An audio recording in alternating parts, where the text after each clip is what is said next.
qu'il ne sorte de votre bouche aucune parole mauvaise, mais s'il y a lieu quelques bonnes paroles qui servent à l'édification et communiquent une grâce à ceux qui l'entendent. Éphésiens 4, 29. Notre conversation devrait être plaisante à Dieu et être bénéfique aux autres. Paul dit que ce qui est bon serve à l'édification. La bouche qui est utilisée pour de mauvaises choses doit être utilisée une fois pour toutes pour des paroles agréables. Seules des paroles bienveillantes peuvent édifier les autres. Il poursuit en disant que toute amertume, toute animosité, toute colère, toute clameur, toute calomnie et toute espèce de méchanceté disparaissent du milieu de vous. Éphésiens 4, 31. Ici, il fait état des aspects négatifs lorsqu'une parole est mal intentionnée, mal dirigée. Une parole est mauvaise. Voilà ce qui arrive. Et il ne s'arrête pas seulement sur ces aspects seuls.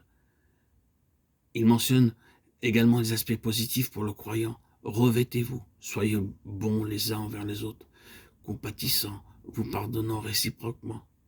Comment? Comme Dieu vous a pardonné en Christ. Éphésiens 4, 32. De nombreuses fois, nous pardonnons aux autres, mais la rancune contre eux dans nos cœurs ne nous permet pas de les revoir. Appliquons le même principe entre Dieu et nous. Et si Dieu faisait la même chose avec nous, dans quelles conditions misérables serions-nous? Nous devons nous pardonner l'un l'autre comme Dieu en Christ nous a pardonné. La véritable sainteté est l'œuvre de la mesure de Christ en notre faveur. Les traits de son Église sont l'unité, la maturité et la véritable sanctification.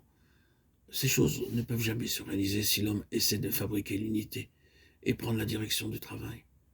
Le résultat est le manque de sainteté dans l'Église.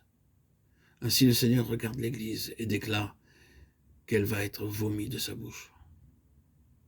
Ce n'est pas la véritable Église, c'est quelque chose que Christ abhorre. Si nous avons le désir de connaître la plénitude de Dieu et le désir d'avoir communion avec Dieu et ses enfants, poursuivons ces choses. Ne recherchons pas l'honneur du monde, l'argent, une position, des biens. Cela ne doit pas être notre but. Notre but doit être en premier lieu de marcher dans l'humilité, la patience, se supportant les uns les autres, gardant l'unité de l'esprit par le lien de la paix avec le don donné par Dieu. Avançons vers la maturité et recherchons la véritable sanctification.